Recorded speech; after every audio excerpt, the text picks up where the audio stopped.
is Tess Zigo, and I'm a certified financial planner with Emerge Wealth Strategies. Thank you for joining me today, where we're going to discuss the basics of budgeting, how to do it, why it's important, and some tips to get you started and keep going. For many people, especially small business owners, the idea of budgeting can be quite challenging and, quite frankly, very time-consuming in practice. But the reality is budgeting is super important, and a new term we use is your spending plan. But really it comes down to the same idea. It's understanding how much money you have coming in every month and how much money you have going out the door every month to figure out what that difference is. Because ideally we want to have a positive difference, meaning a cash surplus that we can put towards some of your financial goals.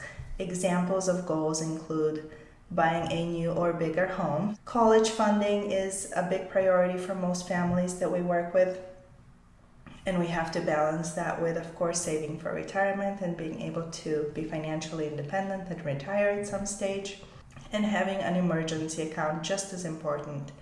But really, when it comes to budgeting, what we want to understand is, are we spending according to our values and what's important, or are we spending on things that we don't realize and we don't value? So for example, we have clients who have subscription services they signed up for a year ago, such as cable TV, and they don't use or value. So those are some things that we can eliminate. When it comes to budgeting, there's really 6 steps to the process. Number 1 is start with your goals. So really we're gonna work backwards, okay? So you have to put a dollar amount and you have to put a time period to your specific goal. So for example, if you wanna have a $1,000 emergency fund saved by next year this time, you would basically say 1,000 divided by 12 to get to your monthly target. So that way we can track progress and you have something that's measurable that you can see how you're doing towards. Step 2 is know your income. Now, when we talk about income, there's gross, before taxes and deduction, and then net, which is after taxes and deductions. So really what we want to look at is net, which is your take-home pay, because that's really what matters and that's what you have control over for most part. Step 3 is getting a baseline of how you're currently spending your money. So here you have to get an understanding of how much you're spending on groceries, rent or mortgage, all other debt payments such as car loans, student loans, credit cards, other expenses such as cell phone service, cable, entertainment. And also remember to include the one-offs like doctor visits and car insurance. And I also use a buffer, so I typically include 10% buffer just because things always seem to come up for most of my clients, and for me personally, there's always something that you don't expect happens. So a 10% buffer makes sure that you have enough for the unexpected expenses. Step 4 is to create a realistic budget. And one of the most important numbers in order to do this is your monthly living expenses. So the way we come up with that number is by looking at all the accounts you currently use to pay your bills, such as your mortgage or your rent, your living expenses such as bills and utilities, car payments, gas, and any other expenses that you have on a month-to-month basis, such as your Netflix subscription, and add those up from all your credit card statements and bank statements into this monthly living expense figure. So this example shows a small business owner making a monthly income of $5,000, monthly living expenses of $4,000, and monthly financial goals $900, and let's call that retirement saving for your future. So the total left over, or the net, is $100. So if at the end of this process you have a positive number, good job, you're doing something really well. You're already saving towards your goals and you have a leftover. If you are at a negative number, it means we have some work to do. So we can go back to the drawing board and look at your monthly living expenses to figure out if there's ways to adjust those numbers so we perhaps cut back on certain things that you don't necessarily value. Or another way to go back is to look at your monthly income and say, if we increase that by X dollars every month, then we would have a net positive. So as a small business owner, you have control of your income, which is one of the biggest benefits of working for yourself. So you have control of both your income and your expenses. Okay, we're at step 5. This can be a very big challenge for most because it's easy to spend, but not as easy to cut back on our expenses. So step 5 is really for those of you who struggle to have a cash surplus at the end of the month, meaning you are barely able to pay your expenses on a month-to-month basis. And so really we need to go back to the drawing board and look at our expenses and prioritize what is most important to us and where can we cut back, or what are some items that we can eliminate. So I mentioned subscription services because those are things that we tend to forget about. I used to have a Calm subscription during COVID, and it's this app that reads stories to you, which was really great during COVID because I couldn't sleep at night. But after the end of last year, I decided to cut that subscription because I really wasn't using it. So go back to your expenses and see if there are certain items where you're overspending, such as eating out, which can cost 3 times as much as cooking at home. I know that can be a challenge for some, but it's just changing those habits or making your coffee at home. So those are some things that you can look at to see where you can potentially cut back. Now, I just want to point out that if you're a small business owner, not only can you look at your expenses and try to reduce those if you're at a net negative at the end of the month, but you can also work on increasing your income by that negative dollar amount at the end of the month, because ultimately you're in control of your business. So if you're not able to keep up with your expenses and funding those goals that are important to you, you can go back to the drawing board and say, how can I increase my income by X dollars in order to be at net positive? So that is the benefit of being a small business owner. Step 6 is stay connected. So I urge you to check out this website, americasaves.org, because it's got some great money saving tips and it's a great community to stay connected. All right, so now that we've covered the 6 steps to budgeting, let's talk about 4 ways to move forward. Number 1, emergency fund is the most important thing for your financial life, because anytime there's an unexpected expense, having that emergency fund gives you the ability to handle it without having to go into consumer debt, which can be very costly. So aim to have 3 to 6 months of living expenses saved in cash. Keep it separate from your checking account ideally so you can access it too easily. Look out for very low transaction fees, but with still easy access, no penalties for withdrawals, and interest earnings on the balance, although with the current interest rate environment, you're not going to be getting very much interest, but that's okay because this is an emergency account in case you need money on the spot. So we talked about emergency savings and why it's important, because things happen that are unexpected. Nobody expected COVID to happen, and many people were affected financially. Some lost their jobs. Some had to shut down their businesses temporarily. So it was definitely a challenging period. So let's see how Americans fare when it comes to having an emergency savings account. 29% have 6+ months of living expenses, which is great. 18% have 3 to 5 months. Fewer than 3 months, 22%. None, 23%. So we don't want to fall in that bracket.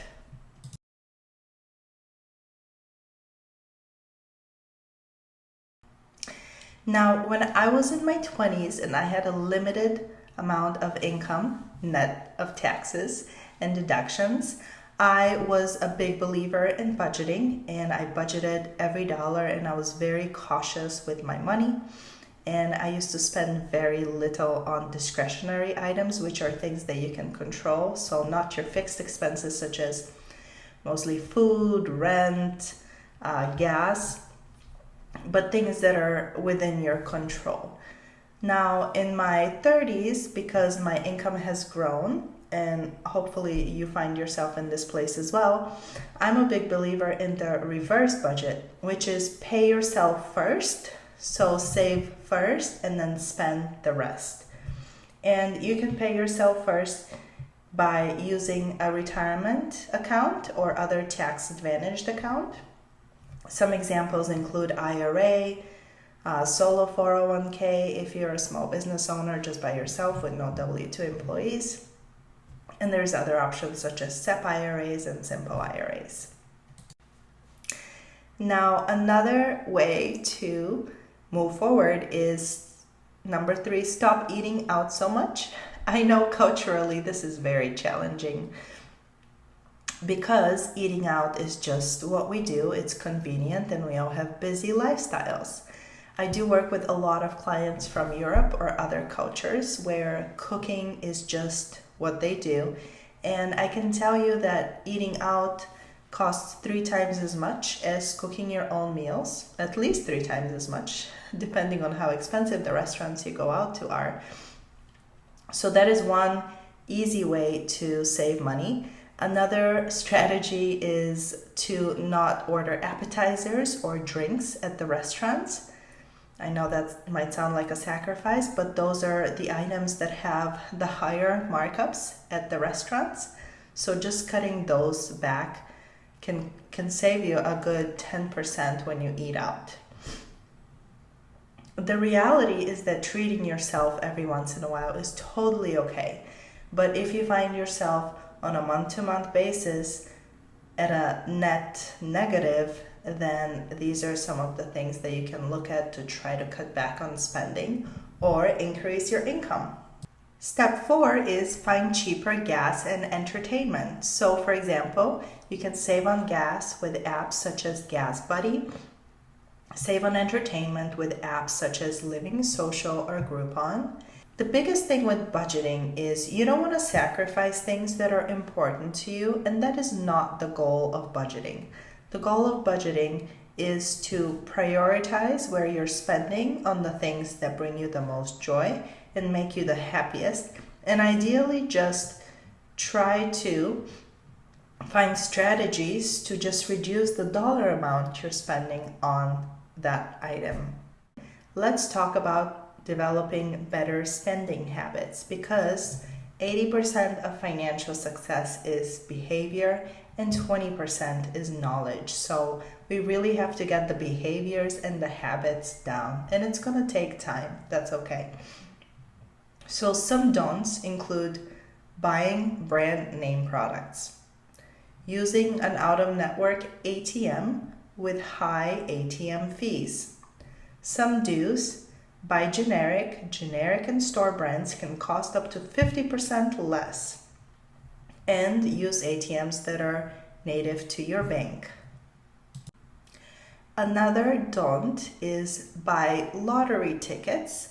Now, I think it's okay to buy the infrequent lottery ticket here and there, but just don't expect for it to save you from all your financial troubles. Don't buy too many apps. Only buy apps that you're actually going to use. Do save more in your retirement plan or toward other financial goals. Save first, spend later. And avoid the temptation of low-priced apps. Look for free alternatives. Just be mindful of your purchases. Another tip is don't impulse shop. So for example, if you are an Amazon shopper, I recommend you add things to your cart and give yourself the night to think about it. And if you don't even remember about those purchases, and if you wake up the next day and you don't need those items, Just don't order them. That gives you time to really think about those purchases and be mindful. Do start shopping with a reliable accountability buddy. That way you have another person to talk through about the items that you're considering buying. Next, I really want to spend time talking about tracking your money because it's the best way to make sure that you understand exactly where you're spending your money today, and it helps you make better decisions going forward. One way to track spending is by using a spending journal. If you prefer pen and paper, this might be a great strategy for you. Now, I'm a fan of digital solutions because I have different credit cards that I use for points mainly that I pay off in full every month because I never carry a credit card balance, and I recommend you do the same.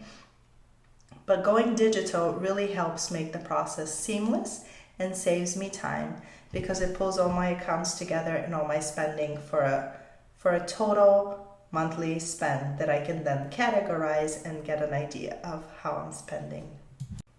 These are some of the popular apps, and I encourage you to look at them and see which one appeals to you most. I've personally used Mint, and I currently use eMoney, which is for advisor only, and I provide that to my clients, and I use it for me personally. And it's great because it consolidates all my information, and I can then categorize all my spending so I can look at it month to month. So, as you get better with budgeting, you'll find that you have more money for investing and paying off debts. And how much better are you getting? The easiest way to track that is using a net worth statement. Similar to a balance sheet for your business, which is your assets minus your liability for the approximate value of your business, your net worth statement shows your personal assets minus your liabilities. So your personal assets include things like your savings and investments, your house, retirement funds, cars, and your liabilities include everything that you owe, so mortgage, student loans, car loan, credit card debt, and any other debt. If you feel a little overwhelmed and you're not quite sure how to apply some of these techniques to your personal situation, an LPL financial professional such as myself can help in some of the areas, including guidance and advice on budgeting. So really hand-holding and providing the software to help us track those numbers and see things that you might not see yourself, such as areas where we can cut back. Personal one-on-one advice that focuses on your needs and your specific goals because everybody is different. Educate you on the different types of investments, and if you're a small business owner, helping you find the right retirement plan for you and your business. Helping you determine how much investment risk you're comfortable with, and also helping you match your financial goals with the right investments.